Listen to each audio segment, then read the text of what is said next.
Well, good evening, everybody. This is Marty Uren for the North American Grand Prix Thursday Night GT Series, and with me tonight, as always, John Wathen. How you doing, John? Doing well, Marty. How about yourself?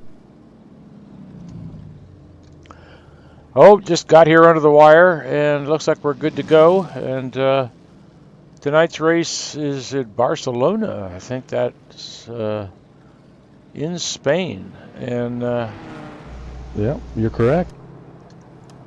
yeah, I've been there before, virtually speaking, of course. And a track that I've heard both favorable and not so favorable opinions about, but I think it always produces some pretty good racing. What do you think? Yeah, I've had good races there. I'm not a fan of the track myself. It's kind of boring. But yeah, it does actually lead to good racing. And this is the 1000th NAGP race. Is that right? Well, this is a historic evening. That's right. 10 years. April 19th, 2007 was race number 1 from Watkins Glen, and this is race 1000. Cool. Well, looks like we're currently winding down practice and expect to go to qualifying here pretty much any moment.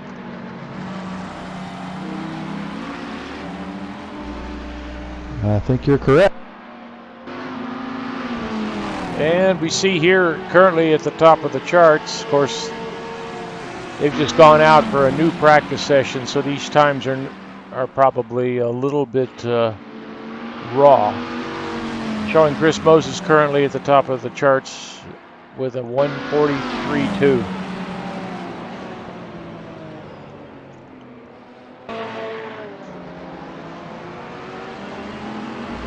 Yep, we've got the usual suspects up top. Luis just put it up top there. Of course, this is a practice set. And now we switch over to qual. There we go. A couple of Porsches won the race out of pit lane.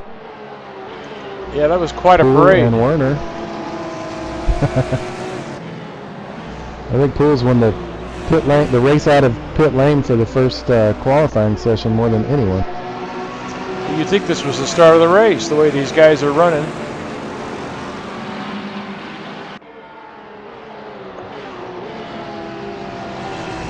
Yep, Kirkbride right there behind Poole and Werner. And then it's like the two Alphas, Astons of Al and Ezra.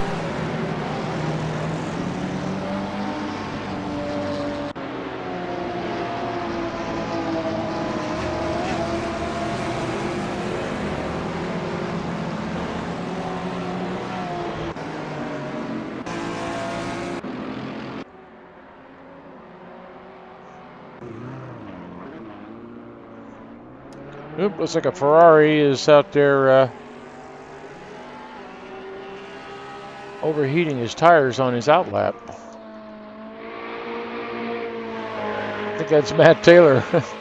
That was a lurid slide he had going there, but he's all good now. I was just looking at the name James Russell. I think is that a new name? Sounds new to me. Back there in a Lamborghini. I saw the name Pompelli on his car. Did you know Stuart Pompelli killed a guy? Sorry, what was that? Just kidding. Okay. Somebody will get that. Yeah, that was waving the hand over my head at the moment.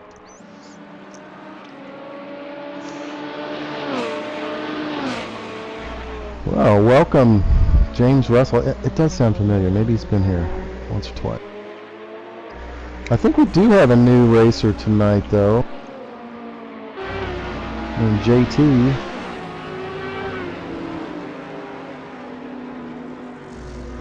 although I'm not really seeing him on the server yet.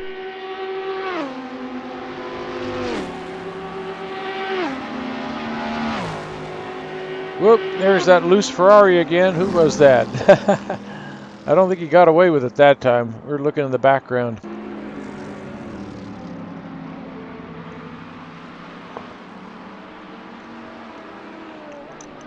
Oh yeah, we do have JT Laro driving around in the Viper, subbing for I believe for Ronnie on PMR tonight. He's one to watch out for. He's done a whole lot of sim racing. And actually, I think if I read this right, he was one of the guys that won the Gran Turismo driving deal and actually got to drive GTR, a Nissan GTR, in some real races. Interesting. It's always fun to see an experienced real-world racer mix it up here, and be interesting to see how he does tonight. Well, you guys are finishing their first laps, and it looks like Kirkbride put the best lap in out of all these guys so far on their first lap with a 41.8. Followed by Werner and Nieto, Moses, and Adams.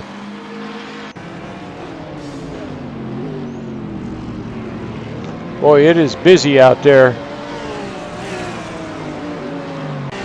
It can be difficult to get enough room to get your best lap in when you've got a lot of traffic around you. Say nothing of the maintaining a high level of concentration.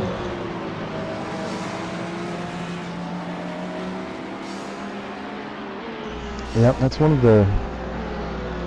It's almost a true art to be able to find that open track a lot of times without having to cost yourself any time. Mr. John Ludden, currently in 6th, is even in the first sector here, so he's a threat to take pole, it looks like.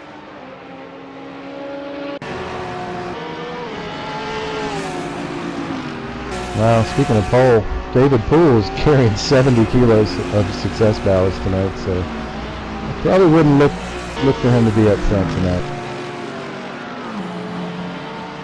Yeah, that's a lot of extra weight kind of thing, but you know, you just put your head down and go for the best finish you can get, and be glad that you'll probably have the opportunity to lose some of that weight for the next race. Yeah, well, I mean, just caliber of driver. He finished 2nd last week, carrying 40 kilos. That's what put him up to 70. So good for him. Yeah, John Ludden's lost 2 tenths, lost 5 tenths. He basically had some traffic ahead of him, so it looks like he stays in 6th at the moment. See, Chris Moses is a 10th up in the first sector. Looks like he's got a clear track. At the same time, Kevin Kirkbride, currently the provisional pole, is picked up another 2 tenths in the first sector. So there's some speed left in that Corvette.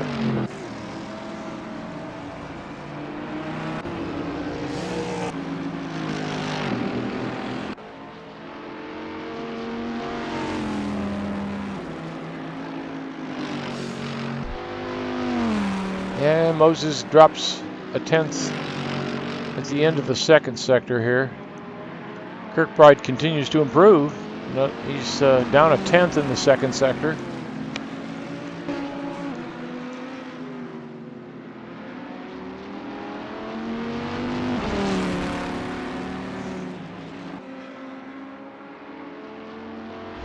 Yeah, it looks like Adamson is. He was up in the first sector in the Corvette. Oop, Chris Moses takes it off there. So that's an aborted lap.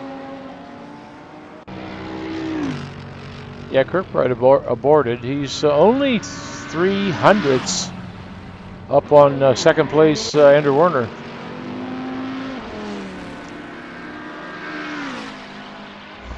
Wow, a little shock to see him pulling into the pits there.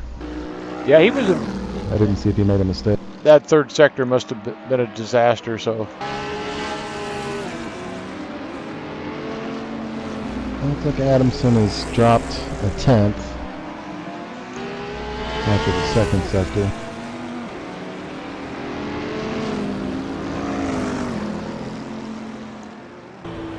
Looks like Kevin and Andrew got that Corvette dialed in for this track. Yeah, got a great last couple corners there. Moved up a spot.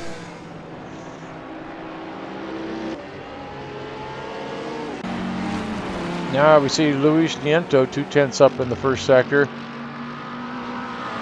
Let's see what he can do with it. Yeah, he's carrying 40 kilos of success ballast, so. But, you know, he's extremely fast all the time, so you never know. Yeah, and he's done real well in that McLaren. That he's sawing away at the wheel there. This, for GT cars in particular, that third sector here at Barcelona can be a real challenge. Yeah, I believe that that car likes to shred its rear tires too. And there, Luis puts it on pole. Oh, about 200s.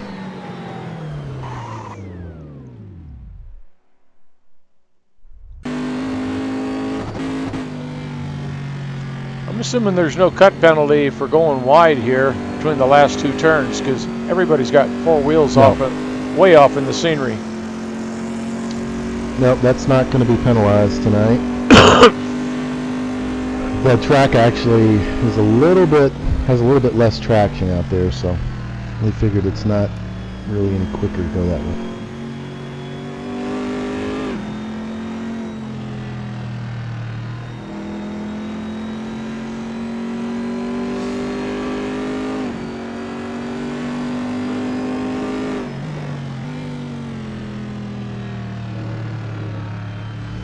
Well, guys aren't really going any faster currently. Looking at Moses is about even through one sector.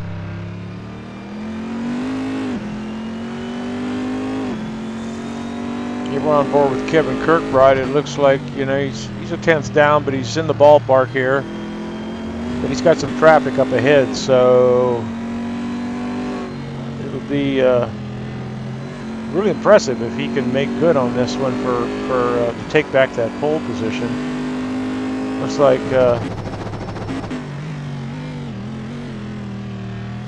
car let him by, pulled way over, gave him plenty of room.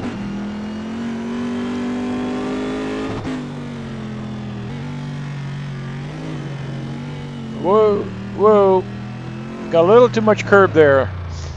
Upset the car and it started to rotate on him, so he's aborted that lap.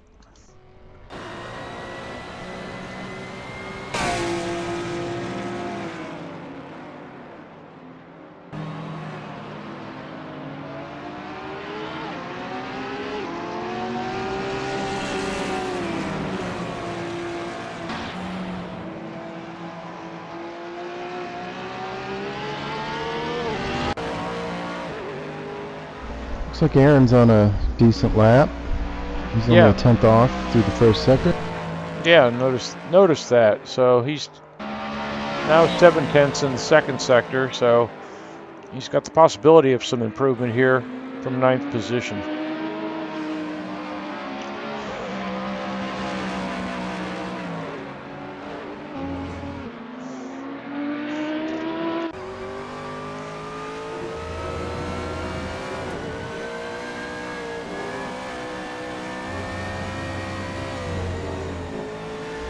Looks like Moses is 3/10 off. I think he gained about a 10th on himself from his last lap.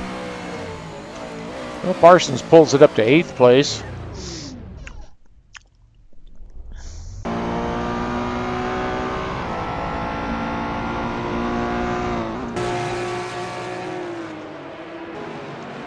Have a look here at Jack Hefner in one of the Ferraris.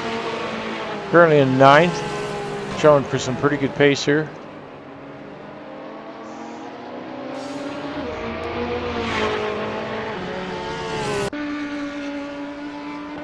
Behind him in 10th, provisionally is Jesse Olsen in the Audi. Oh, farther up in third, see that Werner is even through the second sector.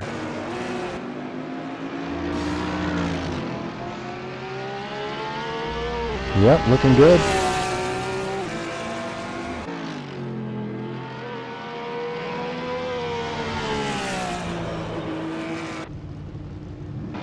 Looking pretty clean here. This might could be it. Yeah, this could. Oh. Nope, no improvement. Now, top three are less, or about a half a tenth apart. Yeah, yeah.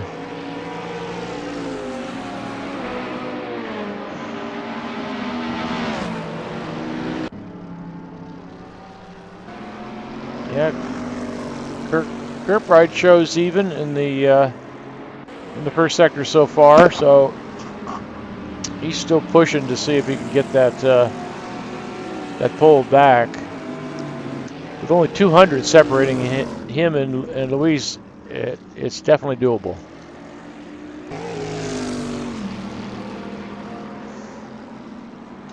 Looks like we got 10 minutes left in this session. Is this going to be potentially Kirkbride's first pole here? I think it's going to be his first. He might have started first once, but I believe this might be his first. Well, I do recall that Kevin led a good part of one race. Yeah. But I'm not sure whether he started from the pole in that case or not. But he's been showing pace all season, so I'd say the boys do. He looked good through the last corner. He's using a lot of curve that I don't see other drivers using, and he does it by 200ths of a second. Yeah. Takes it back by 200. Wow. Did you see how much curb he was using on those last two turns? Normally you want to keep all four on the gray stuff, but it seems... Whoop, there's another spinning Ferrari there in the distance.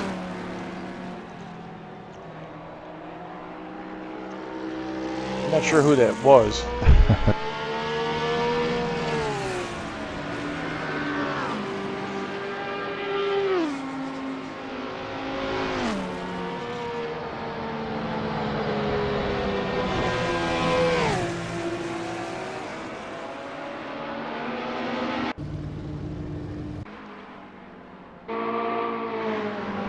I think maybe that was Matt Taylor or Cuppet. They're in the red, white, and blue Ferraris.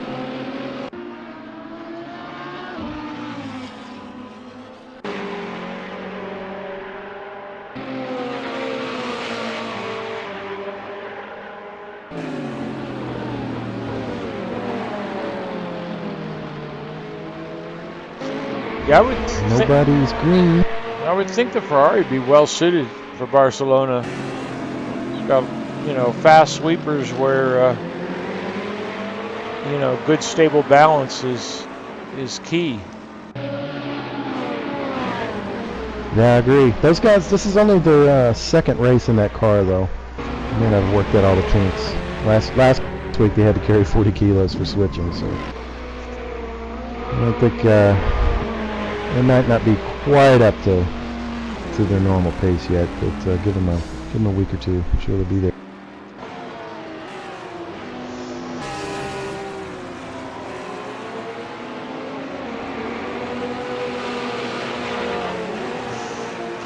Certainly two experienced drivers that, watching Jonathan, it's like lots of opposite lock there with his teammate right on his tail.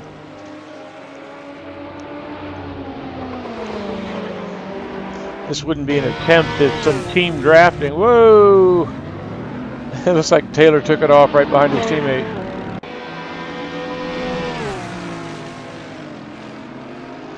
That was the beginning of his hot lap, I believe, or approaching it, so he's going to have to give it another go here. 7.5 minutes left, so still plenty of time if you really think you've left a lot on the table to get back out there and put the hammer down. Ooh. saw Jesse Olsen jumped up a spot for 9th.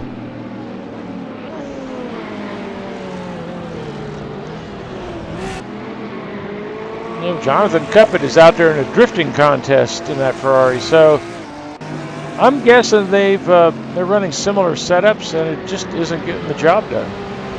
In fact, it looks he's using lots of steering lock, and the car still goes loose on exits. So that's a classic push loose condition. That is probably one of the most treacherous and difficult kinds of setups to work with. Whoa, it catches the curb, goes all the way around, doesn't hit anything. Well, this is entertaining, Jonathan, but it's not going to give you a good lap time. I don't think he's gotten in a solid lap yet. Yeah, I think they need to fire their crew chief and start over.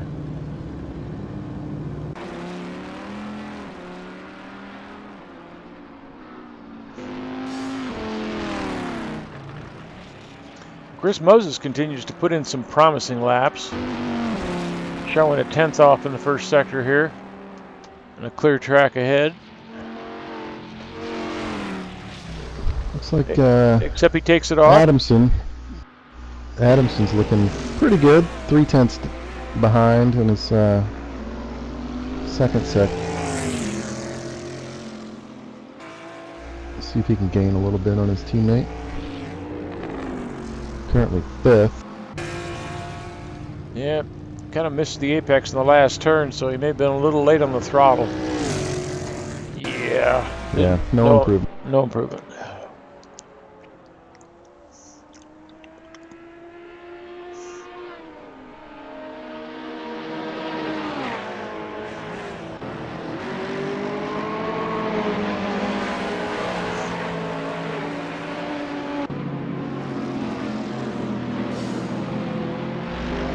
Watching Ludden. I think he's going to run into somebody in front of him. Slower car. It's going to cost him this lap. That's a shame too, because he's even in the first sector. He's 4/10 off now, so he was hurt by traffic. It happens.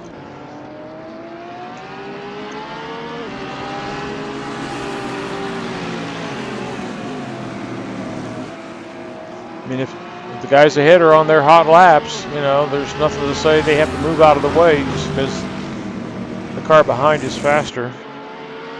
No, absolutely. Everybody has to try to take traffic into consideration and make room for themselves. Try not to get in other people's way.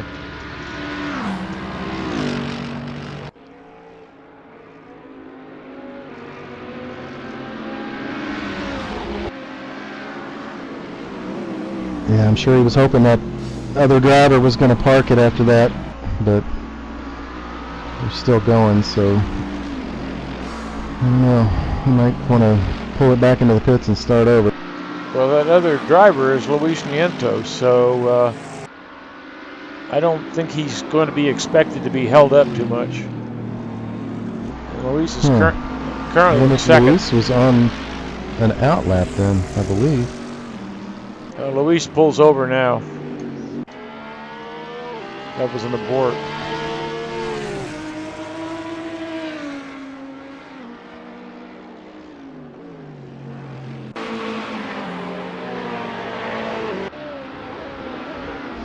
Pretty close action out there. I see 12th and 11th and 12th, or actually 10th and 11th. David Poole and Wozniak are tied to the 1,000. Yep, I just noticed that.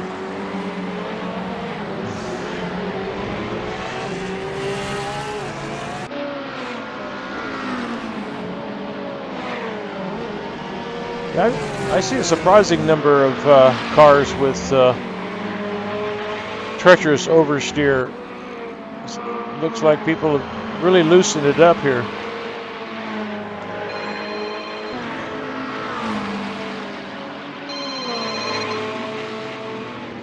And Ludden puts it on pole.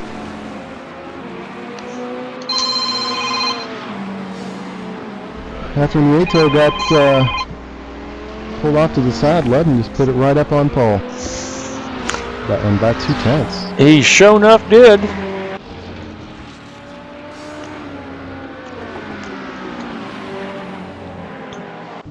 Can't say I'm shocked, but I was a little surprised on that lap. Well, he was behind Luis Nieto. But Luis aborted that lap, so I was going to say I wonder if he got himself a draft, but that can be very tricky to do. Yeah, that could have worked in his favor.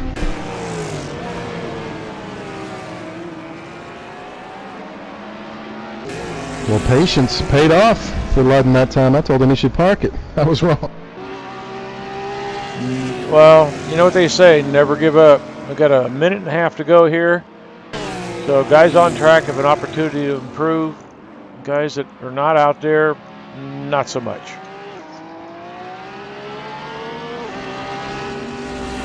Well, yeah, exactly. We can't make it to the back to start finishing time. So everybody on track will be able to finish. They'll be able to finish their lap. All right, John Ludden's basically going to sit there in the pits and watch these guys try to take him off the pole. One of the Porsches just wiped out in the last corner. And that was right in front of Kevin Kirkbride's last attempt to get the pole back. I believe he's starting on a flyer here with... I see somebody coming out of the pits in an Aston for no reason. You guys, if you're watching, and you know you don't have time to make it to get a lap in, just sit in the pits. Don't come out in front of somebody, especially. Kirkbride's he's gone green. Got the quickest first sector, although his pole time, his first two sectors were quicker than Ludden's. Looking a little loosey-goosey there. I expect he lost a little bit of time. We'll see how it does in the second sector.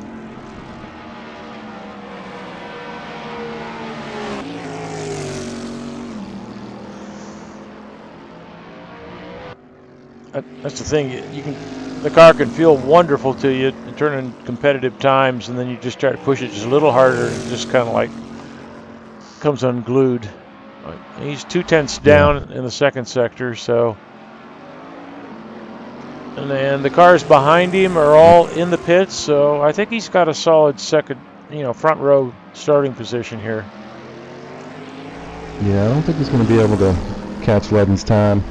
Ludden was really quick in this third sector. Yeah, Kevin used everything but the kitty litter there. And now he uses the kitty litter. And the wall. Well, it was a valiant effort. That's what you do, is you give it all you got and see how it comes out. Looks like Olsen's no improvement. He had a chance there. Yeah, Jesse's got a top 10 there, starting position. And anytime you're starting in front of Aaron Parsons, you know you've done well. Yeah, no doubt about that.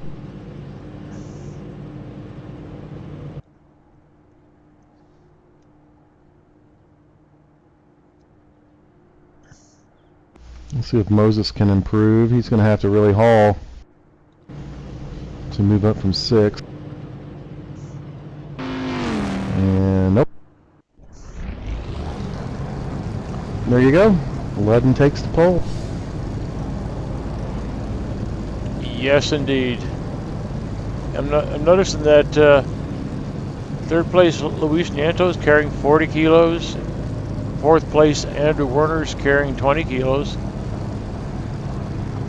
Looks like everybody's starting on medium tires except for a few suspects, which I'm sure they're going to switch.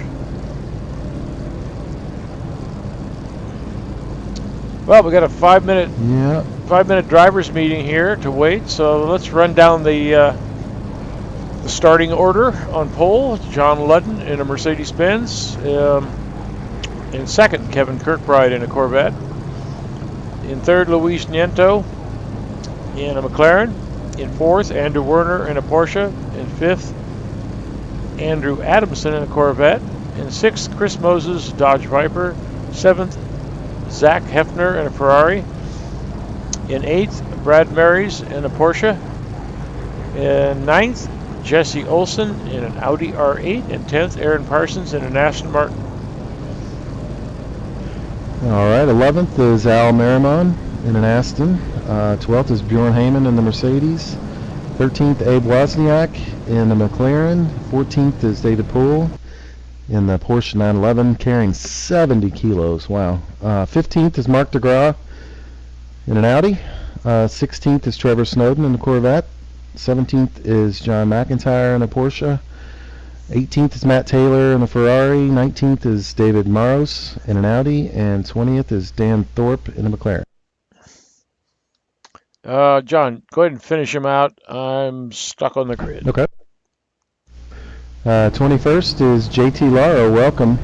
He's driving the Viper, subbing for Ronnie tonight, I believe. 22nd is Iggy Sciordia in the Aston. 23rd is the sub, Greg Myers in the Corvette. I think he's subbing for, who is that? I'll get back with 24th, Cobus de Ville, Audi. 25th is Jonathan Cuppett in the Ferrari. 26th, Carlos de la Torre in the Mercedes. 27th is Brian Jones in the Mercedes. 28th is Omar Gomez in an Aston. 29th, Sergio Calderon, Dodge Viper. And 30th is another new guy, James Russell, driving a Lamborghini.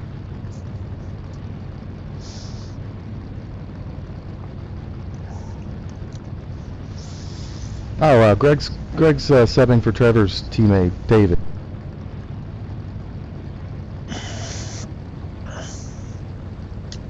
And the reason he's subbing is he wanted to be sure to be in the 1,000th race, actually. Yeah. He was here in the first, and he's here in the 1,000. I think Al was in the first, obviously. And I think that's it. I think Al and Greg are the only two that were in the first race in this one. Interesting. And we're talking, what, 10 years ago? Yeah, coming up on 10 years. Okay, we got like 2.5 minutes before the lights. Have we discussed penalties? Not yet. Let me take a look. I believe we got a couple. We got Brad's carrying 20 kilos, which is pretty shocking. I don't remember seeing Brad carrying any penalty weight before. And Peter Sabo's carrying 30 kilos for a couple incidents last week. And then your standings, team standings, 05 Motorsports got a pretty good lead. That's David and Andrew with 161 points. Got to go by, which is Aaron and Al. They have 129, so what's that, 32-point lead. And then back in with 97 is Rowdy Burns Racing, which is Kirkbride and Adamson, I believe. And then your Drivers' Championship, David Poole and Aaron Parsons are tied with 87. Chris Moses is third with 68. Fourth is Kevin with 59, and fifth is Brad with 58.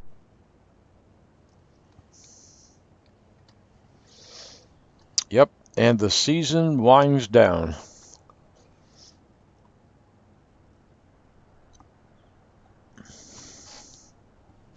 $1,000 races, Marty. How many of those you figure you've been in? A few hundred anyway, I suppose. But who's counting?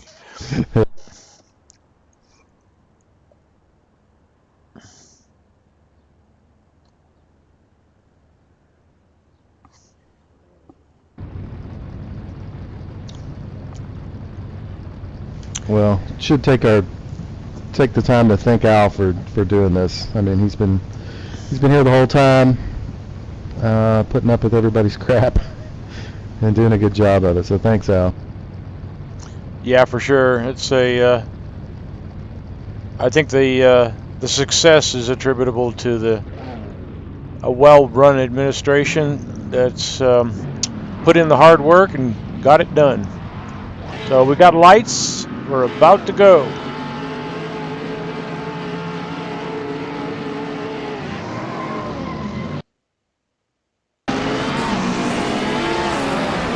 right, here we go.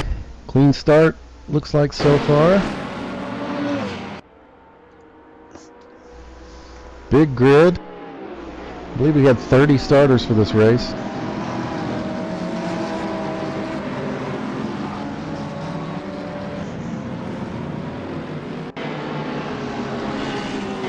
Not seeing any dust so far. Looks like everybody's keeping it on the pavement.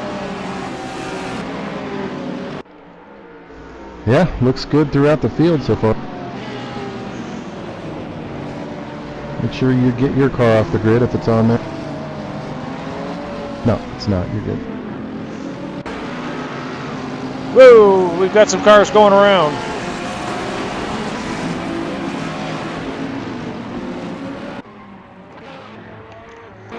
And Matt Taylor's Ferrari was spun into the middle of the track, and the whole world looks like it got around him. I don't see much in the way of damage. He does have some damage on that right side. Oh yeah, he sure does.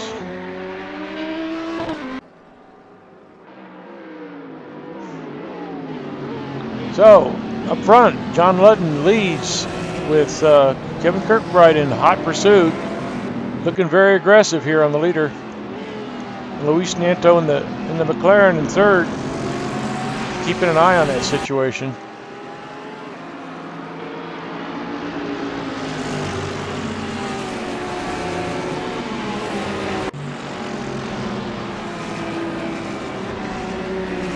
Yep, those guys looking pretty clean up front, starting lap 2 out of 43.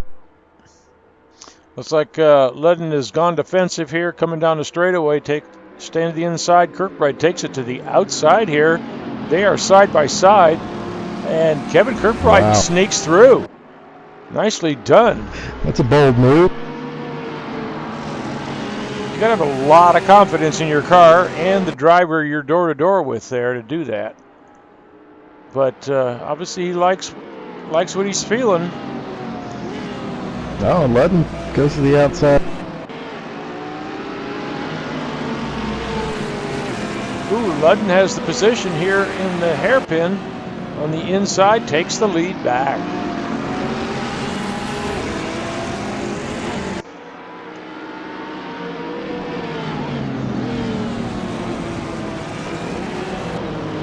And all that, wow, good stuff. Yeah, all that action is allowed the rest of the field to close up on him.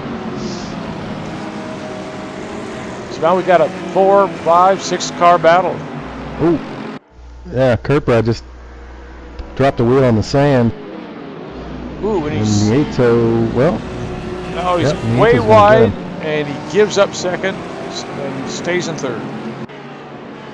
Oh boy, that's what Ludden wants to see. I believe he's gonna have pace on that McLaren of Nieto carrying 40 kilos. He might just take off now.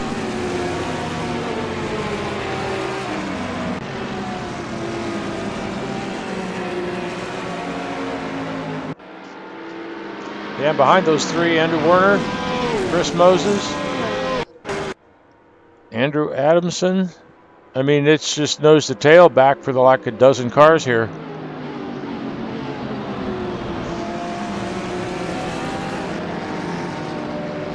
Yeah, what an exciting start. That's pretty good.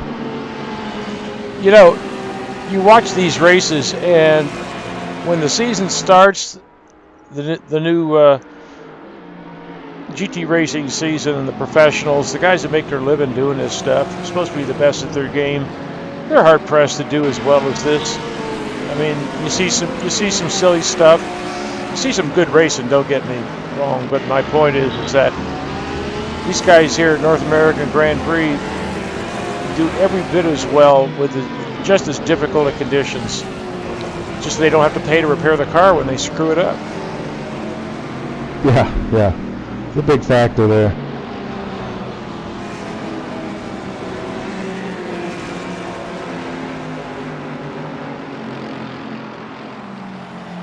Well, it looks like Aaron Parsons and Al Merriman, teammates in those Aston Martins, running nose to tail.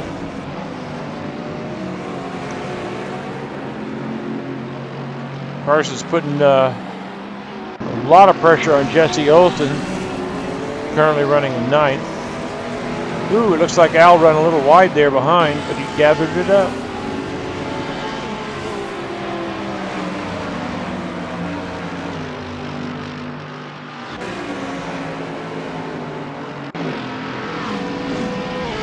And a little farther up, looks like Chris Moses is putting a lot of pressure on Andrew Werner for that 4th position.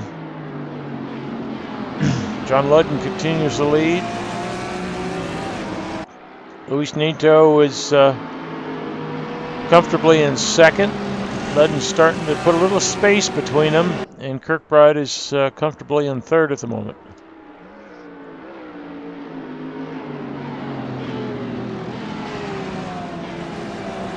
Yeah, I would expect Kirkbride to really be hassling Luis. Well, here's an interesting one. Jack Hefner currently in 7th. He's turned in some good laps running with this lead pack in, guess what, a Ferrari. Yeah, Zach's figured it out.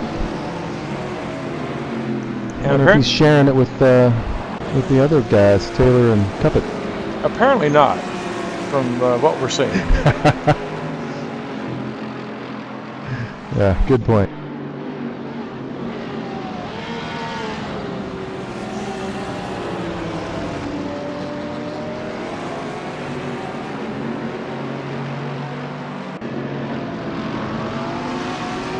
Yeah, looking at Zach's lap times, you know, he's right in there with Brad Mary's behind him and Andrew Adamson ahead. So hang in there, Zach. Looking for a good finish. We only have, what, some 38 laps to go. Yeah, that's all.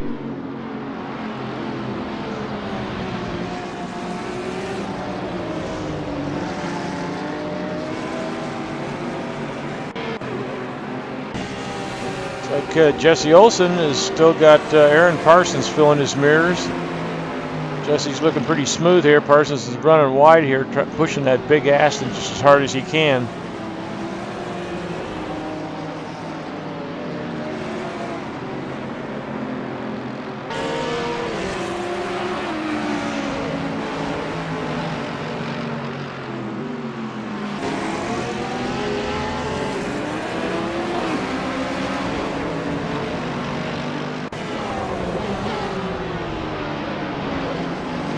Yeah, Barcelona's always impressed me as a not so difficult track to learn, but to go really fast, it's got some treacherous characteristics that can certainly catch you out.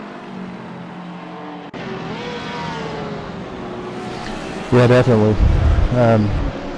I don't enjoy this track. At least driving on it, but the racing seems to be pretty good. We had a heck of a race on this track in the Formula cars last 2 seasons, actually. Exactly. That's why I don't really get why it's, you know, low on the list for some.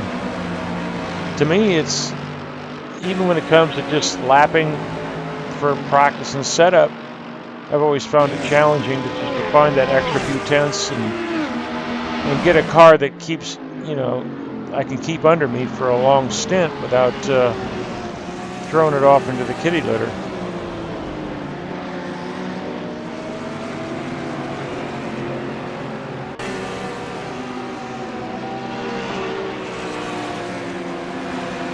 It's turn 3. I guess it's just the look of the track for me. There's not much elevation change. It seems pretty flat. All the corners seem flat, and then there's just so much runoff area. It's kind of a, you know, Formula One purpose-built track, or it seems like it.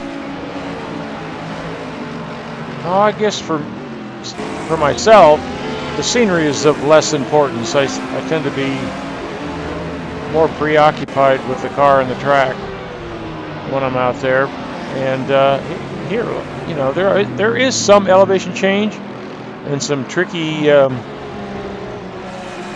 curbing that you have to figure out what you can get away with and what you can't. So, I mean, there are flatter tracks, John, so But you're right. It's not like, Laguna Seca or Spa or, a lot of tracks known for their elevation change. Yeah, it just kind of reminds me of cookie cutter, like Valencia, Estoril, maybe a couple others.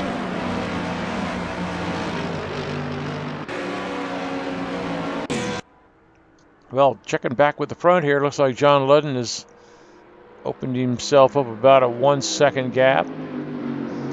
And Kirkbride behind him, another 1 second back. Looks like they're just kind of settling into their pace right now and trying to figure out what they can do with their competition here when they get an opportunity.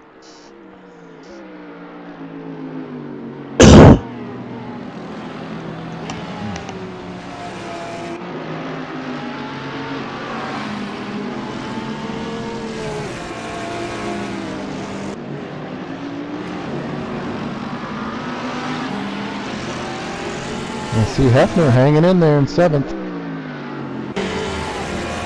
Yep, that he is.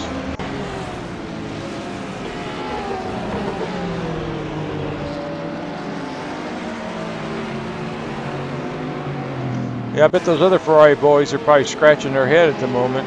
Let's see what's happened here to Matt Taylor.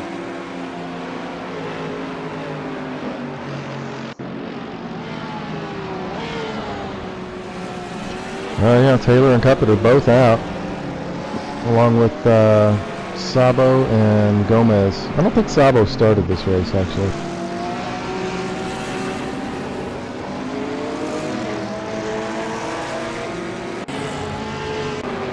Meanwhile, Aaron Parsons has not been able to find a way around Jesse Olsen.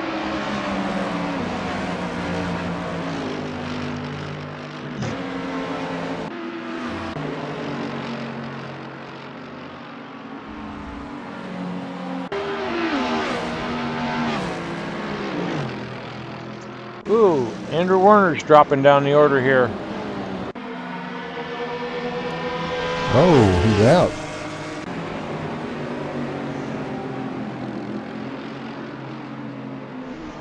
Maybe he lost connection. He's out of the server.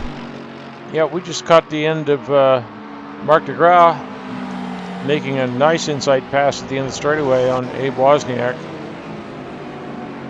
Oh, that's going to stir up the standings a little bit. 05 Motorsports has a big lead, but they're going to get no points out of Werner and not many out of Poole carrying all that weight tonight. Yeah, we did not see what happened to Andrew Werner there.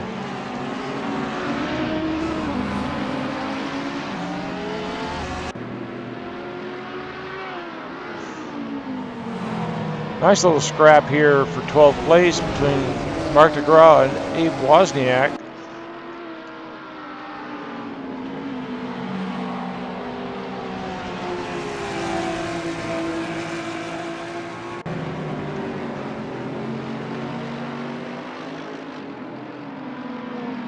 Yeah, I'm surprised DeGraw's not a little quicker tonight. He's got no weight. Maybe he doesn't like this track either.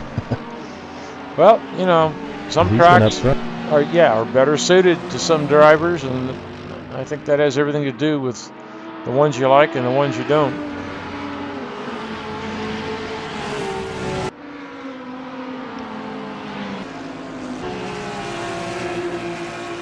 It's like David Poole's got John McIntyre for company, back in 14th and 15th.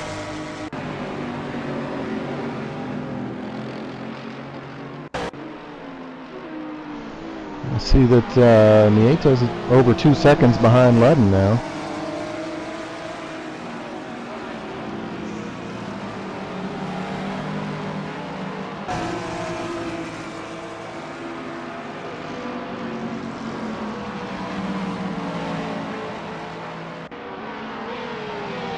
Looks like Greg Myers is enjoying his stand-in ride in one of the Corvettes here for NAGP's 1000th race.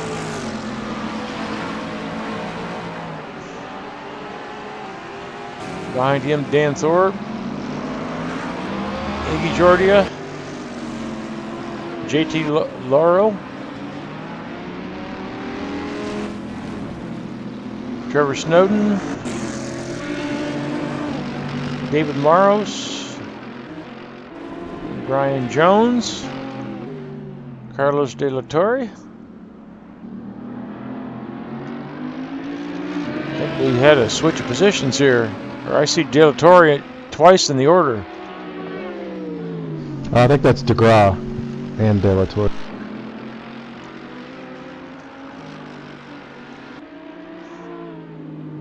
Oh no, that's Cobus de Ville. Yes. But the abbreviation comes up the same. Yeah.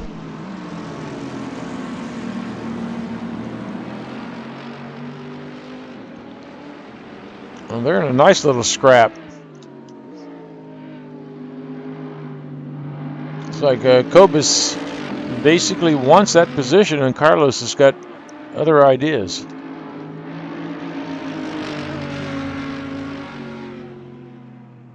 Front engine Mercedes against mid-engine Audi here. Looks like Cobus has got a run on him here in the draft. He's pulling to the inside here. He's got a shot at it. He's inside. And he pulls it off. Nice job. Carlos didn't fight him off too badly here, getting plenty of room, so it's like, yeah, you want to go for it, dude? Let's see what happens.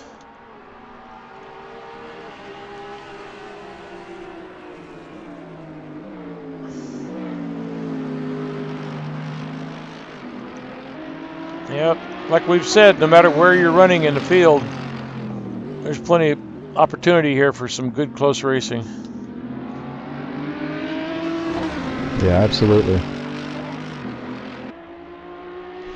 And up front, looks like Nieto and Kirkbride are pretty evenly paced.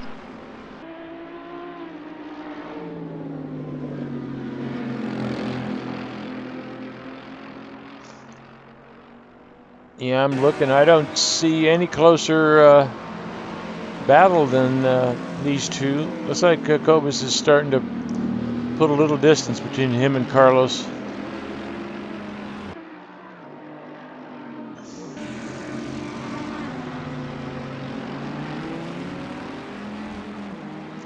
It's like Sergio Calderon's got his hands really full with that Viper. Behind him, James Russell in a Lamborghini.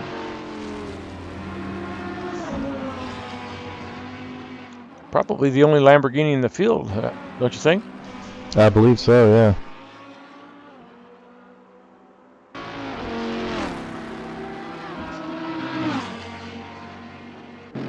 I think this is the third Russell we've seen at NAGP.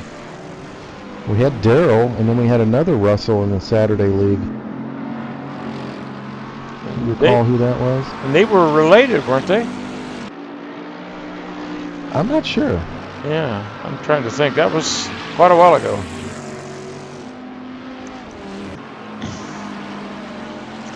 Well, it looks like the leaders have pretty well settled down to nearly comparable pace and not really pushing to make any moves at the moment.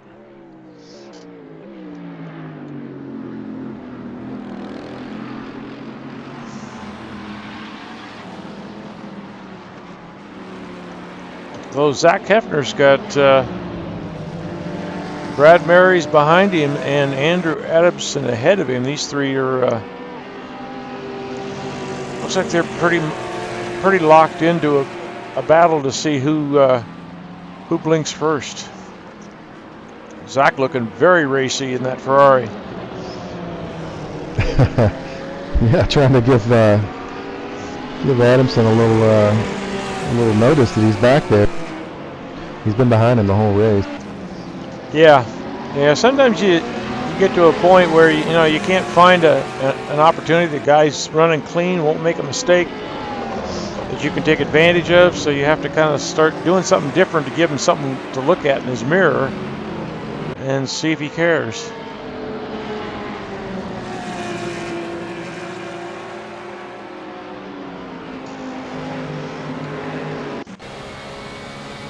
So having a look here. Doesn't seem to bother me much, but what bothers me when I'm ahead of somebody is their name. Just depends on who it is. Yep, that's kind of a self-psych out, I think, for lack of a better term.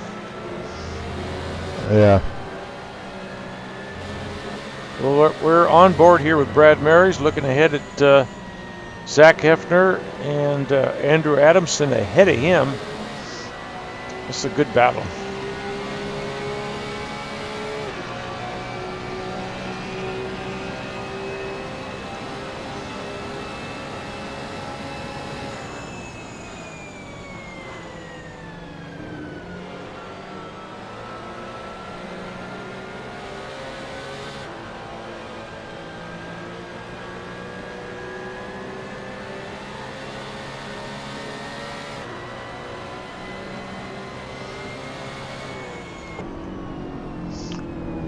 Now on board with Zach here, in close proximity to the back of Andrew's Corvette.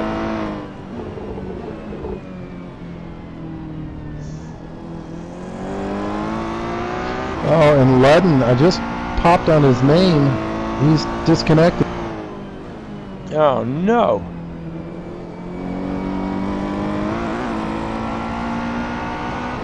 Yeah, I just clicked on his car and it was floating through space or something, and sure enough, he's disconnected. Oh man, what a bummer.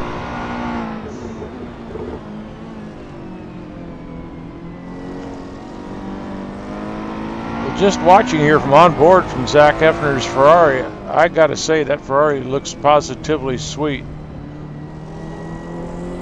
His steering inputs are steady and deliberate. Looks like the car is going exactly where he wants it. It's comfortable over the curbs. I mean, that's a damn good car he's got tonight.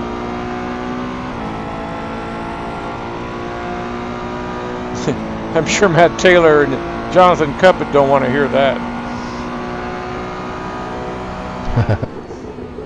Ooh, Andrew's going defensive here in turn one. He knows he's under some pressure here from Zach.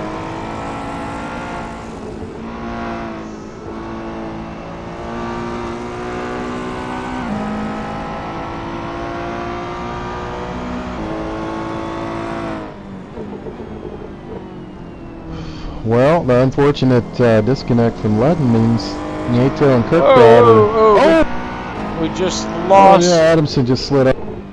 Yeah, the car did a snap under braking and turn in and just disappeared from Zach's view. So that puts Hefner up into fourth right now, with Brad Marys still lurking. It was a pretty quick recovery there for Adamson. He lost 2 spots.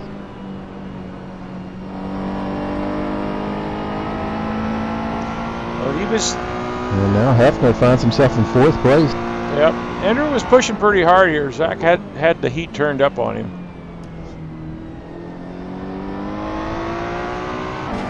Yeah, I wonder if maybe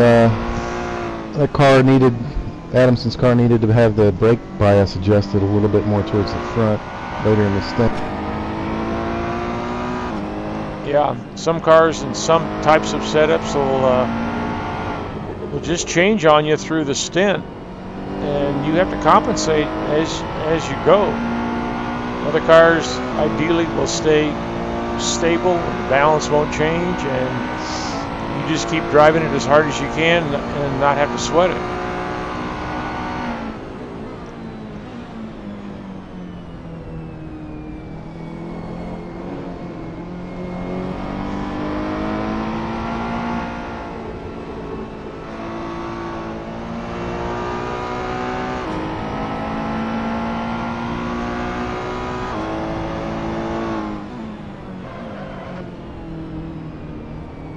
And now Zach is starting to feel the heat from Brad Marys.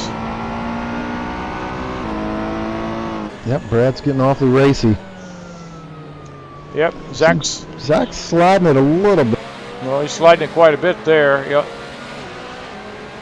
Brad had to check up there because came up on him a little too quick.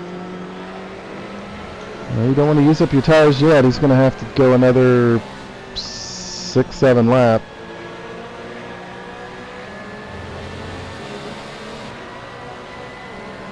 Well, this, if I were Zach, this is the point where I would tell myself that I've just simply been paying too much attention to what's behind me.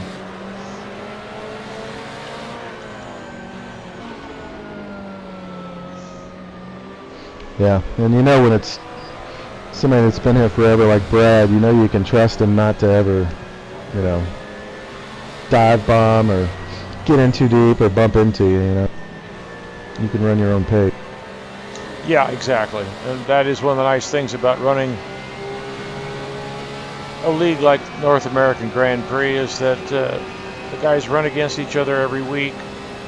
You get to know, you know, not only whose potential should put them where, but their style and their level of aggression, and it just makes for better racing.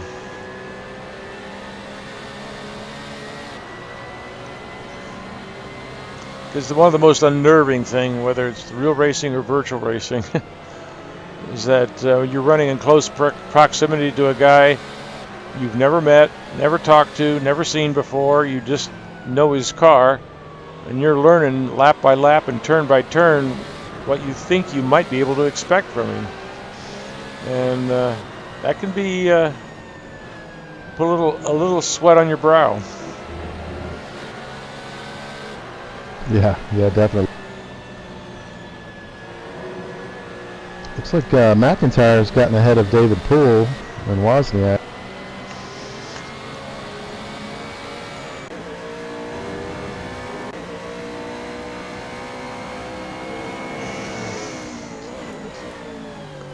Yeah, I was checking here with Aaron Parsons, and it looks like he no longer has Jesse Olsen ahead of him. Olsen's dropped down the order too, currently in 11th, and yep. Aaron right behind Bjorn. That's a good run from Bjorn, top 10.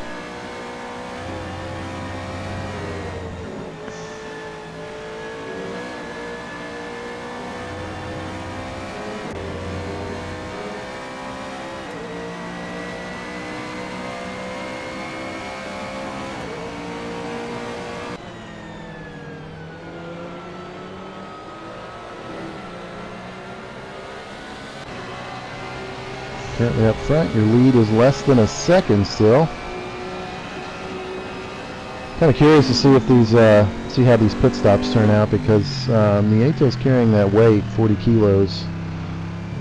That might cost him a little time and fuel. Yeah, as close as these guys are running, it could make the difference in being able to maintain the lead or not.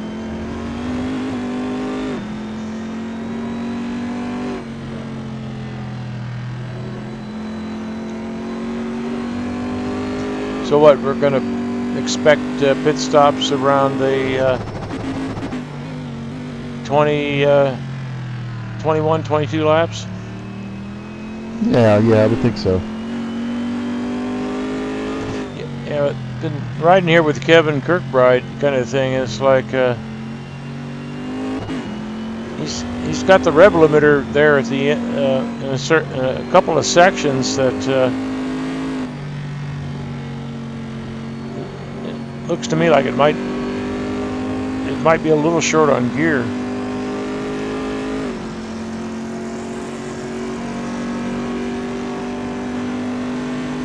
Well, that's not good.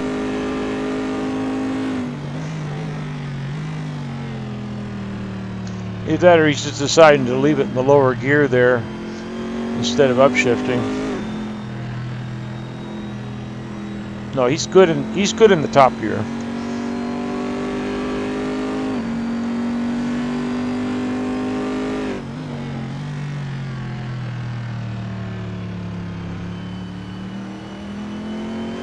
I think he's just biding his time, waiting for that pit stop. He's going to jump Luis. Or at least that's his plan.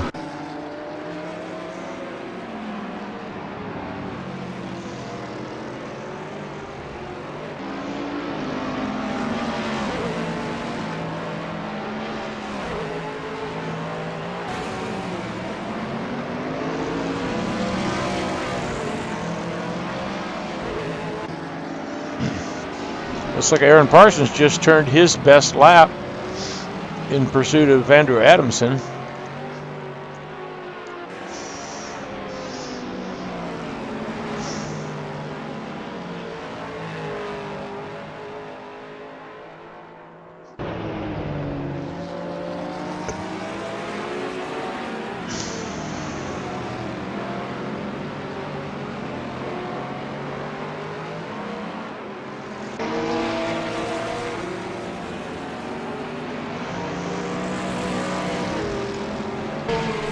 And Brad is still all over Zach.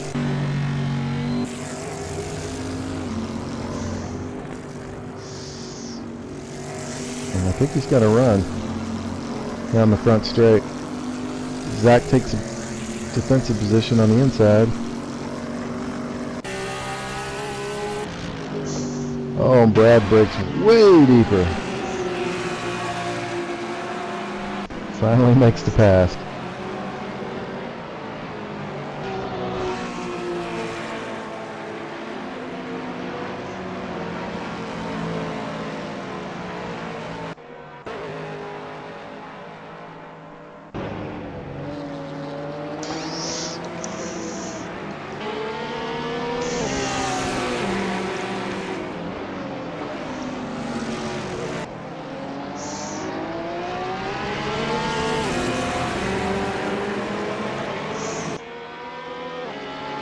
Well, I think I cursed Bjorn. He's dropped to 13th now.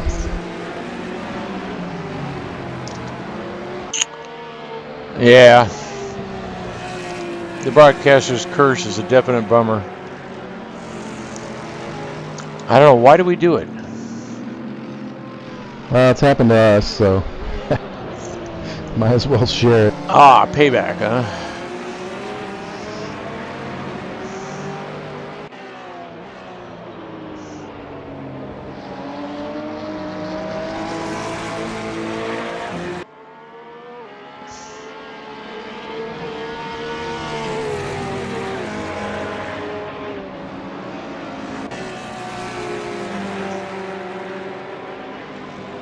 Yeah, it looks like Zach Hefner doesn't have any response here once Brad got around him. Oh, we got a Mercedes coming out of the pits here.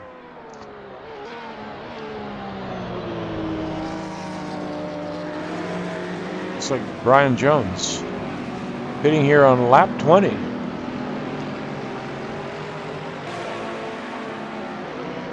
No, cold tires are hurting him. He's saved it there.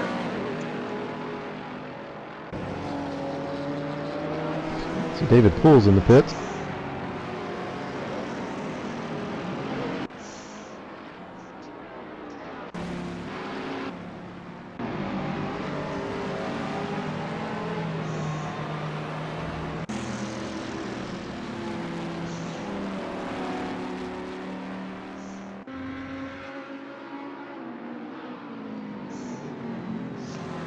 Trying to keep an eye here on the leaders and see what kind of pit strategy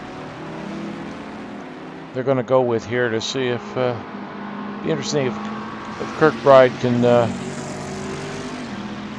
maybe try to pull a classic undercut, exactly, an early stop that will get him some fast outlaps.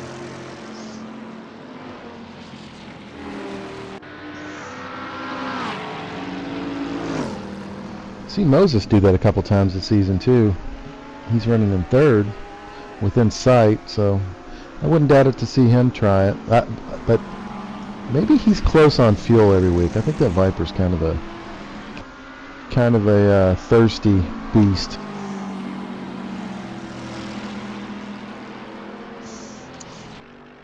Well, 10 cylinders at that horsepower level tend to be pretty thirsty.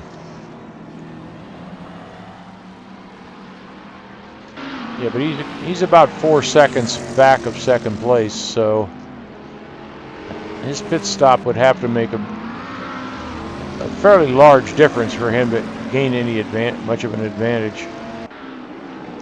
Yeah. Adamson just pitted. I wonder if his teammate Kirkbride is going to pit this lap. I wouldn't doubt.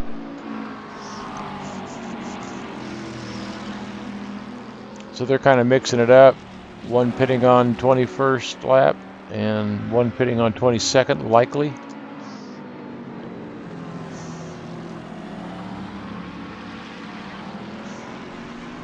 Yeah, could be, could be.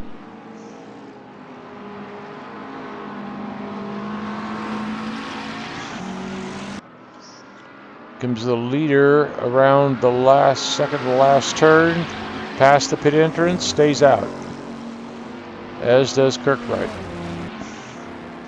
Moses headed to the pits. Oh, did he just hit the wall? I don't know. Moses just hit that inside wall. He was pretty loose coming in there. Oh, he did. He's all banged up. Busted windshield. Hood's flopping. That could make for a long stop. Oh, boy. Hefner's in.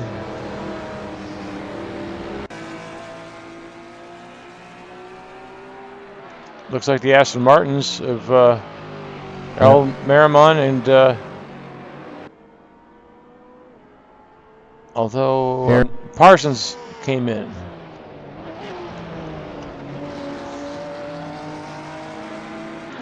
So we have Luis Nieto has continued to hold the lead, staying out. Kevin Kirkbride's inherited second place. And Brad Mary's in third. But none of these guys have pitted yet. Al Merriman's in fourth. Yeah, Moses was in third, but I don't think Moses is going to survive with third place after that big repair he's going to have. No, Moses is back on track here. He's in sixth place, right behind Jesse Olsen.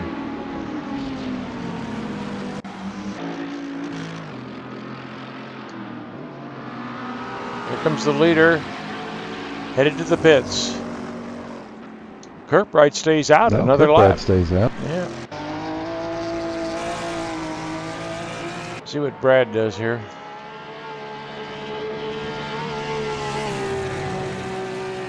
He's in.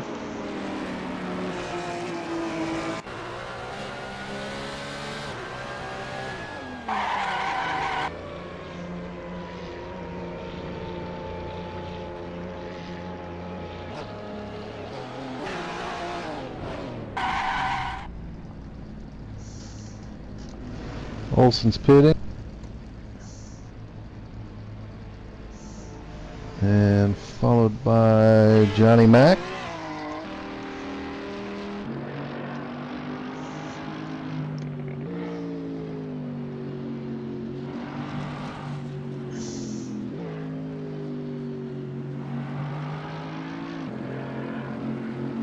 Well, Moses held on to third.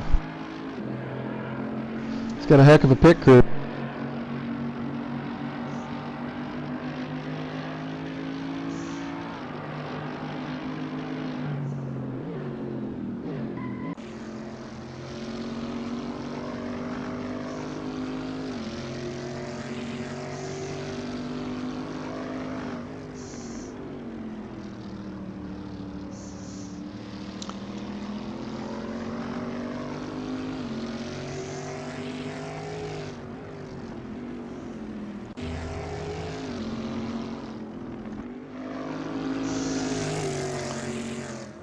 Kirkbride is taking it in, our current leader.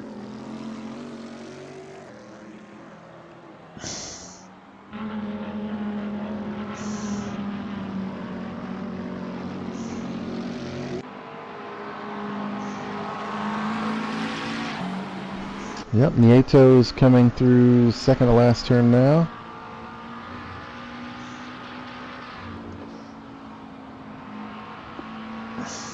Into the last turn and onto the straight. And Kirkbrade's leaving now. He's going to get... Yeah, I think Nieto's got it. Yep, no change in the order. Clean pit stops.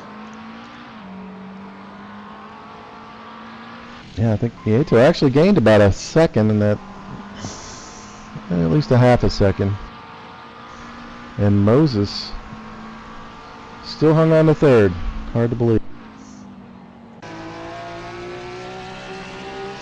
Yeah, Brad Marys with Zach Hefner in pursuit as before.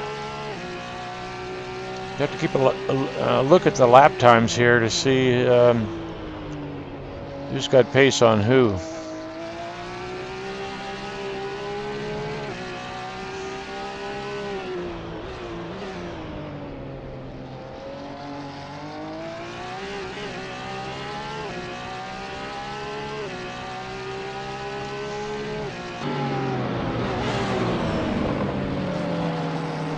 And Aaron just did his fastest lap.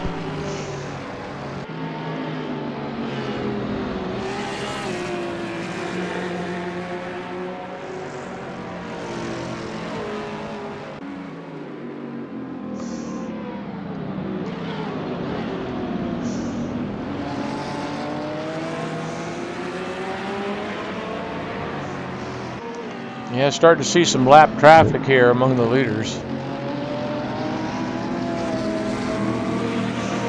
Looks like David Poole has actually gained some positions through that pit cycle. He's up to 11th.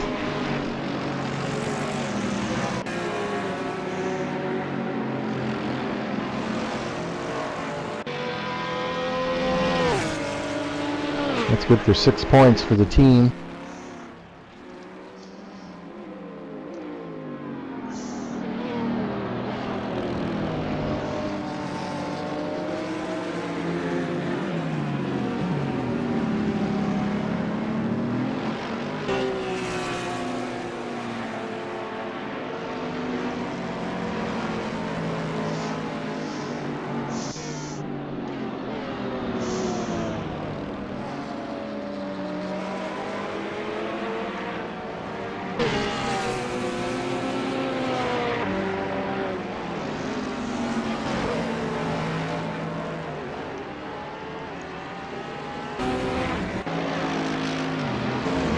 Yeah, it looks like Andrew Adamson's got.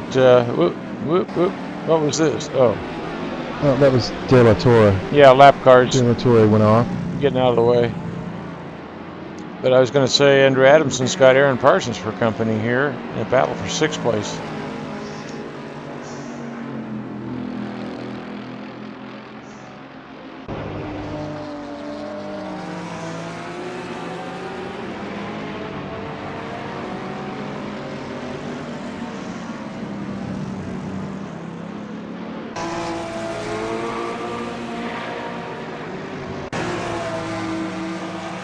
We got a close one here between John McIntyre and Abe Wozniak for 12th.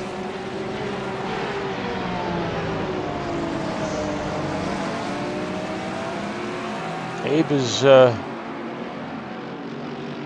giving John, it looks like, about all he can handle here. They're running, within a half a second of each other.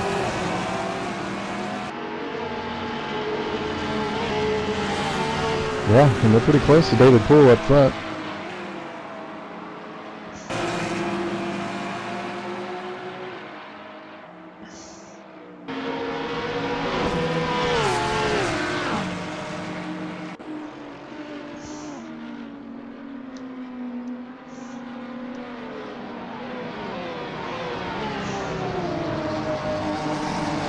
Still got a pretty close battle up front. The gap is still under 2 seconds.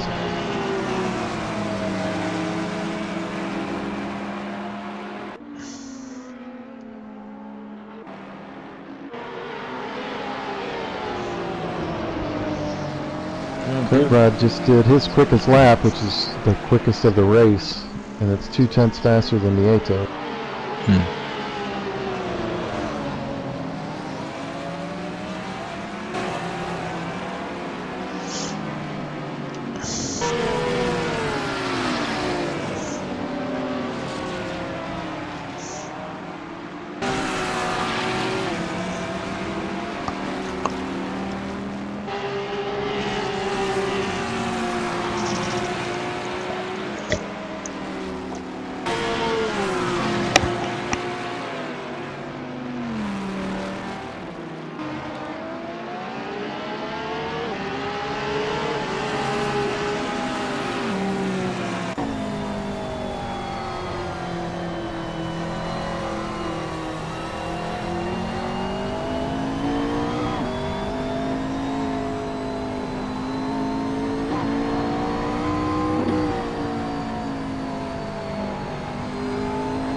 Watching Wozniak and McIntyre going at it. They're all over each other.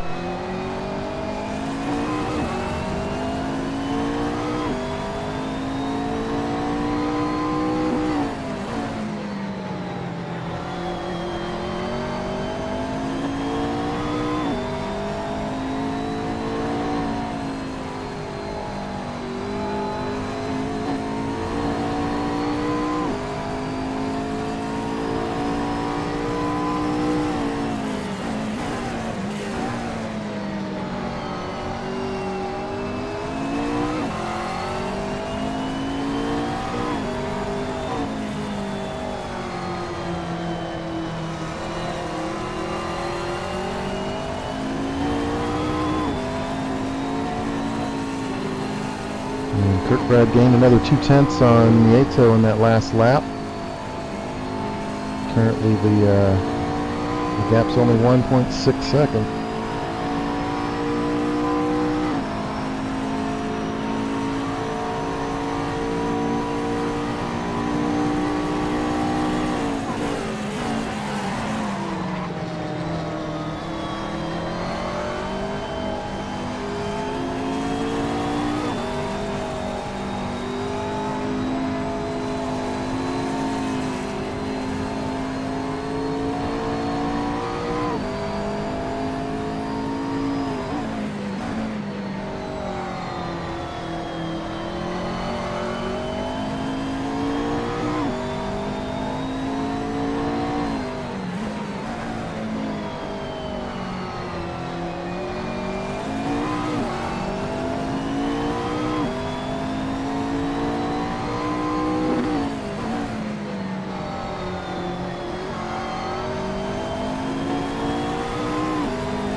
Go down the list here. You got Nieto in first, Kirkbride second, Moses in third, Brad Mears in fourth, Hefner in fifth, Adamson sixth, Parsons seventh, Merrimon eighth, DeGraw 9th, Olson 10th, David Poole 11th, John McIntyre in 12th, Wozniak 13th, Bjorn Heyman 14th, Greg Myers 15th, JT Laro in the points, first race, good job, in 16th.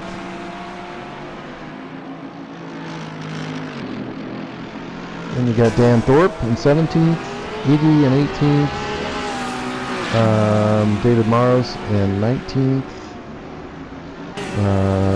the VA in 20th, Jones 21st, De La Torre 22nd, and Calderon in 23rd.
And the gap up front continues to decrease. Kevin gained about 4/10 on that last lap, and it's down to about 1.2 seconds.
And this battle with Wozniak and McIntyre continues.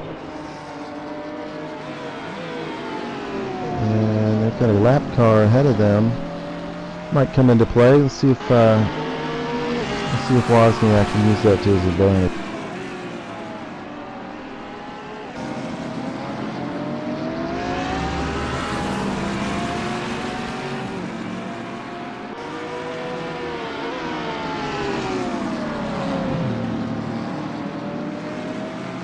They both get away cleanly.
If I've been uncommonly quiet, it's because my mic has been on mute. My apologies. I was wondering about if you might have fallen out of your chair or something. Face plant on the keyboard as such.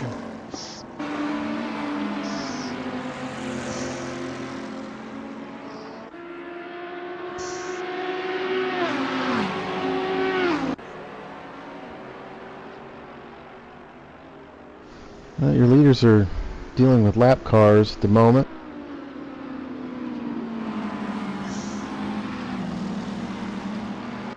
Yeah, it looks like the leader got by clean.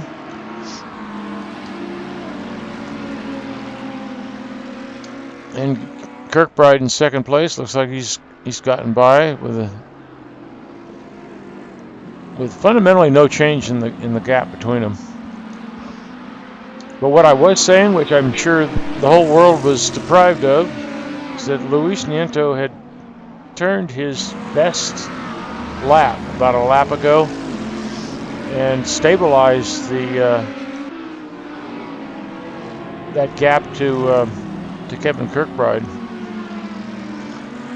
Yeah, I think Kirkbride had a little bobble or something on that last lap because he actually lost about 6/10 to Luis.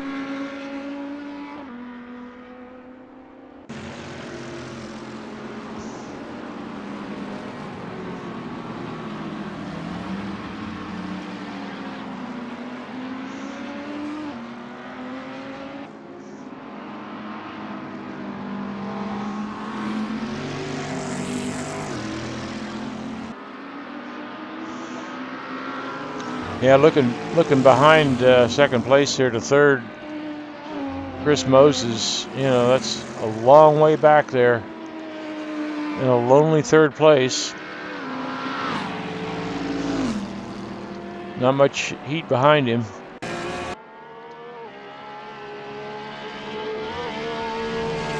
And Brad Marys has managed to pull a couple of seconds up here on Zach Hefner, currently running fifth.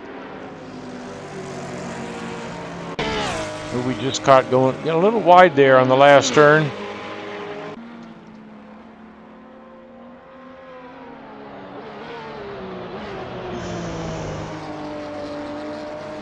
Not too far behind him, though, is Andrew Adamson in sixth. Aaron Parsons in seventh. Still in close pursuit. Back a fairly good ways in eighth is Al Merriman. And Mark DeGraw not too far behind him.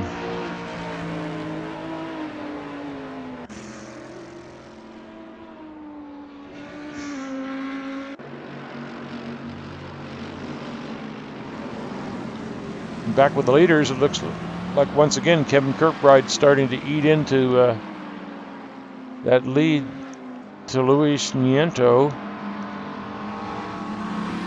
He seems to be able to put on a little burst of speed and keep that gap from getting too low.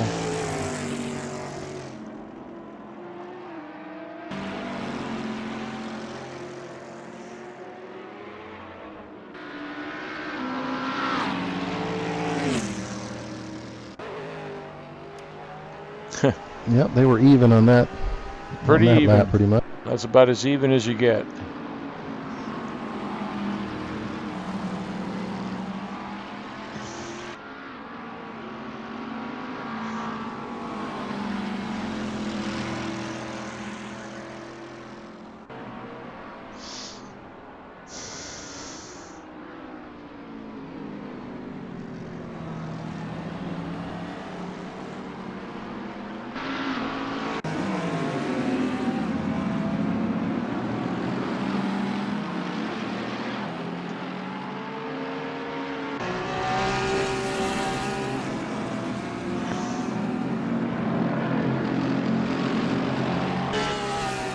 Okay, I got something I can't quite explain. The battle for 12th, 13th, 14th. We now have Bjorn Heyman between John McIntyre and Abe Wozniak. Yeah, the Laws must have made a mistake.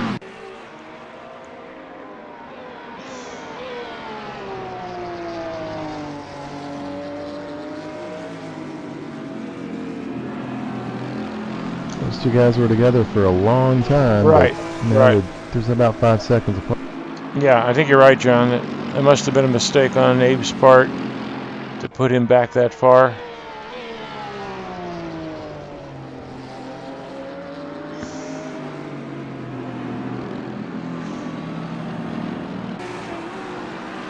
Well, we say mistake. It may have been an unforced error, too. Isn't that what a mistake is? Well, it may not have been his fault at all. Someone may have bumped him. Oh, I see. Yeah, we've got quite a bit of random lap traffic here now in the mix as the race winds down. So, yeah. Anyway, we didn't see what the issue was. To be determined. Okay, back at the lead here. Looks like Kirkbride's got this gap down even further. Although Luis Nieto turned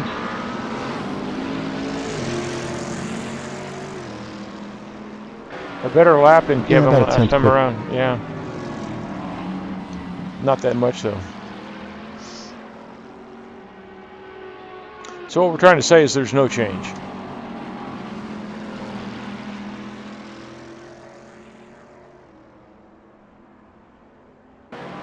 Currently running lap 36. So about 7.5 to go.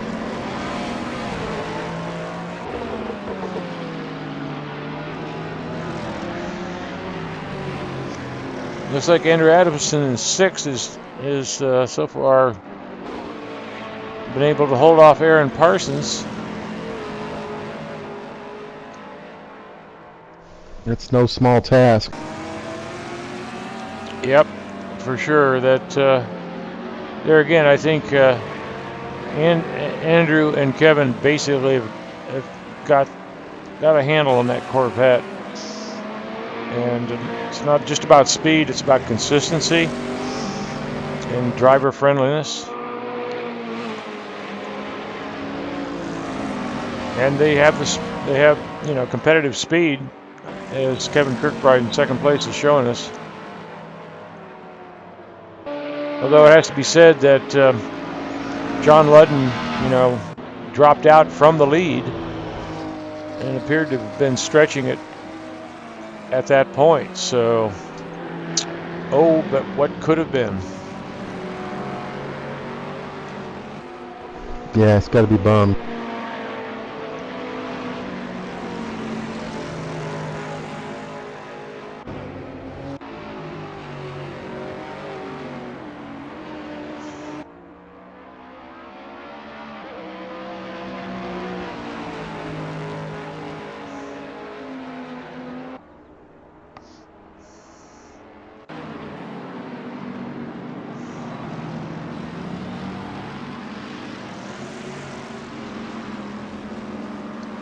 Yeah, the last lap for Luis Nieto was very close to his best lap.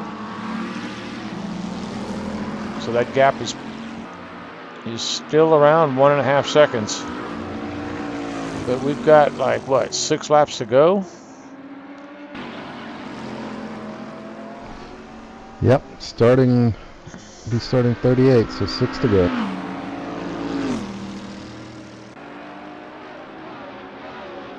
And Kirkbride took about 1/2 second off on that lap. Yeah, that time. Let's see, Luis had a little slide in the second to last corner. Yeah, Kevin's turn to turn one close to his best lap, which is the best lap of the race.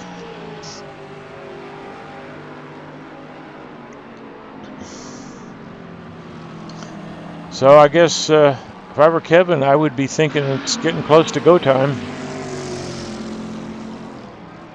Like he isn't pushing as hard as he can, pretty much every lap. But it's interesting, you can be feeling like you're giving it 10/10ths, and then you get into those closing laps, and it's just like all of a sudden your focus turns to a laser beam, and you start getting a couple tenths here and there.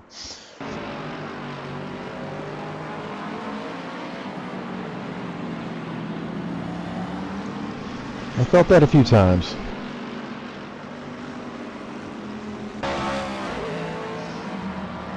I wish I could say every race.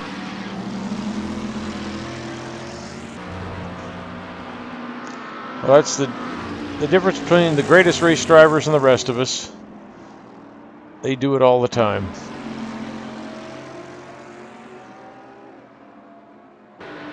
Well, I think we established earlier in the race that I seem to be enjoying the scenery more than I should.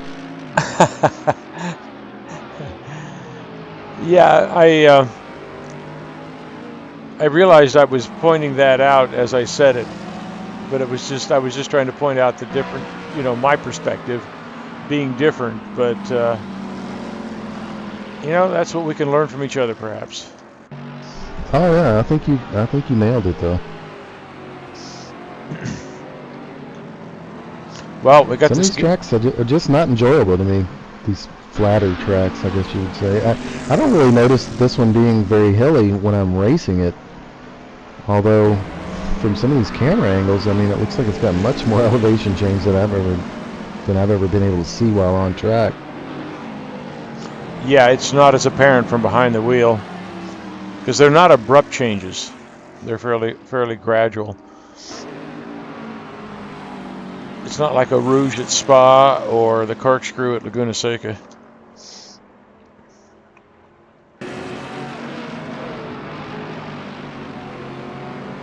Oh, Kirkbride's just got it down to under 1.5 seconds here, and with the consistency of these guys is quite amazing.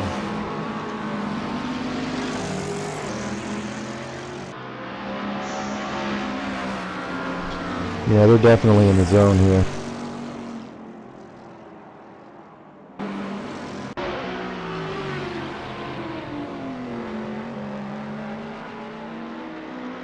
Looks like Marc de Gras may be reeling in Al Merrimon in a battle for 8th. He's about a second and some change back.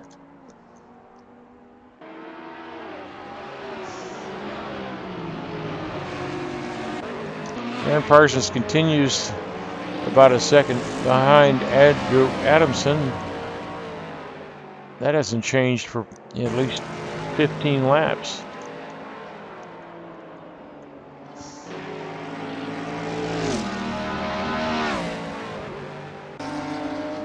I think Kevin got the memo. It's go time. He's slowly closing in. He gained another 2 tenths on that last lap. Yep, and leader coming up on lap traffic here.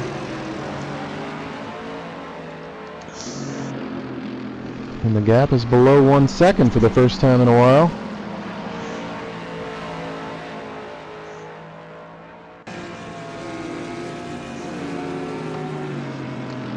Three laps to go.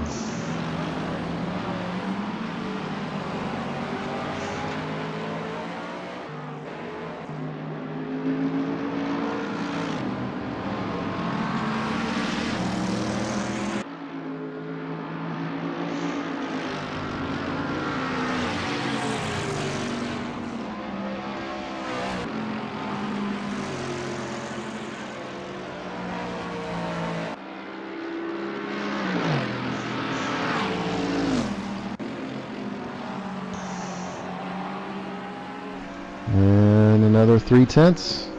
Closer. If you're going to go, Kevin, go now. Give her.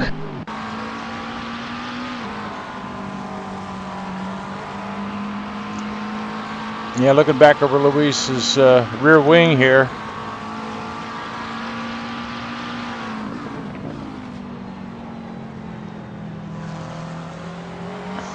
Both these guys have these cars really well set up.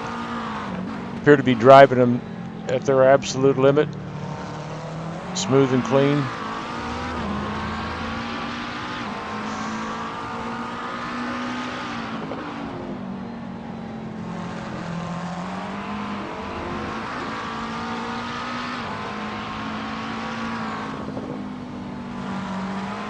Setting up for a great finish.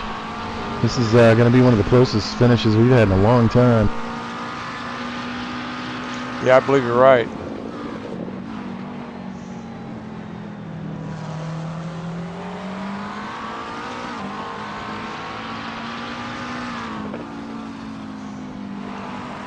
Yeah, it's good to see talented drivers just, basically driving at the limit at one with what the car's potential is.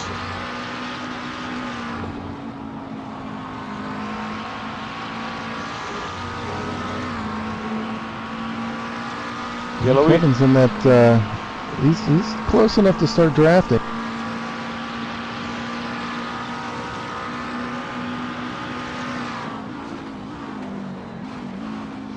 Ooh, Kevin locks up, coming to turn one. Nicely saved. I think he's beginning to smell some blood here. Whether he's got anything extra for Luis at this point in the race is an open question at the moment.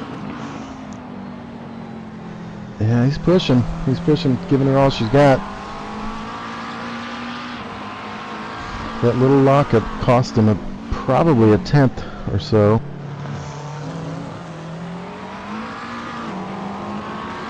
Yeah, that could have been the end of his challenge at that point. He's got another lockup here, very close, 0.5 of a second at this point.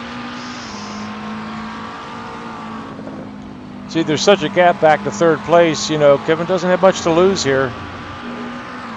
It's like, put all your chips on the table and go for it.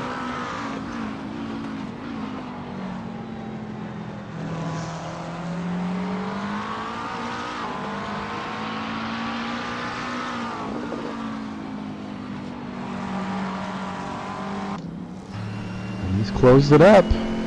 About exactly where he was last lap. Let's see if he can tuck in and get a draft here on the straight.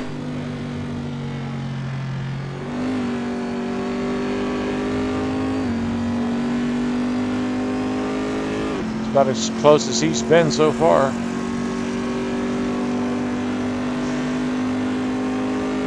Last lap. White flag is out.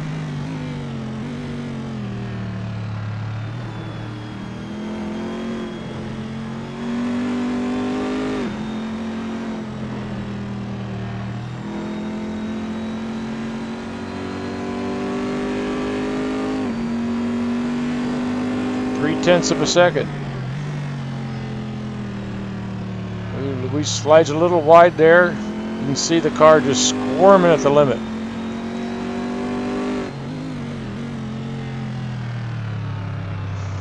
We got a barn burner.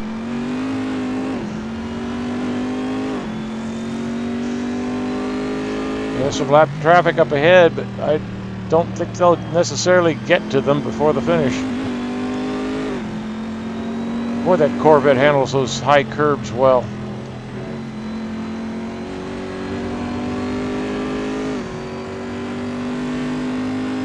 He's going to try to break late here, I'm sure. I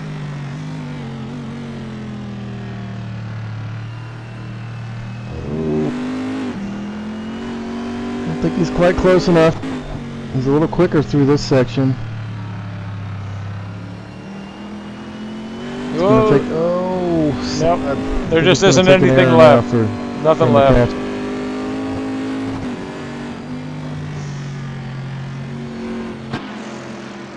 And Luis got out of there cleanly, and that's going to do it. Luis Nieto, our winner. Great race, closely though. by Kevin Kirkbride. Those two put on a great show. Separating first and second. Nice job, guys. Nice job, guys. Chris Moses in third. Approaching start finish. Solid podium finish. Brad Marys had moved himself up to fourth and brings it home. And a great finish for Zach Hefner, fifth. Yes, indeed. Followed closely by Andrew Adamson. Yep, and Aaron Parsons. And Aaron Parsons. In seventh. And his teammate, Comes Al Aaron's teammate. Merrimon, in 8th. Just barely ahead of DeGraw. David Poole comes in 10th. I think that's about Jesse 7 or 8 Olsen, points. right on his tail. Hey guys. John McIntyre is in 12th. Hey, Luis. Great finish. Heck of a battle there with Kevin for the whole, well, practically the whole race. Yeah, man, I'm sweating right now. It was a really tough race. He had a lot more pace than I did. Yeah, he definitely had your number, but you didn't give him anywhere to go. It was some of the best racing we've seen in a long time. Thoroughly enjoyed it, and congratulations. Thanks, man. Yeah, kind of a bummer to see Ludden disconnect from the server while in the lead, but it did make for a great finish. A very close, I think the closest finish we've had in a season or two. Yeah, it was a photo finish also. Yeah, it's really sorry about Ludden. He had a lot more pace than I did, and he could have fight I was right before at the start. I was fighting between Ludden, Kevin Go, and had to fight out. But I stuck there in second place, and it's a pity that he had this connection. It always pisses me off when that happens. I bet. Well, you're going to be carrying a lot of weight next week. I think it's 80 kilos at Magello. So, what do you think? What do you think about that track, and what are your chances on a good finish next week? I'm really concerned about the tire temperature. This track with the 40 kilo tires were pretty bad at the beginning of the stage. I always had to do one fast lap and then one cool down lap in order to keep the tires live. But with 80 kilos, I'm really concerned about the next race. Let's see what happens. I hope that the track is not that hot. Yeah, makes sense. There's a lot of turns on that track too. So yeah, you're going to suffer next week. It's going to be tough. Yeah, I'm not going to be anywhere near the front. That's for sure. Well, congratulations. Excellent finish. I mean, carrying 40 kilos, it's something else to win a race. Yeah, Luis, you've definitely earned that extra weight. Congratulations. Exciting one. And just to think that this is the 1000th race of NAGP, so I'm extra happy for that. I'm really not expecting to win today, but I mean, a win is a win. Yeah, and a good one it was. Anyway, thanks guys. Thanks for the broadcast. You're welcome. Good luck next week. Congratulations. See you next week. So, Marty, we'll be back in Italy next week for Mugello, one of my favorite tracks, actually.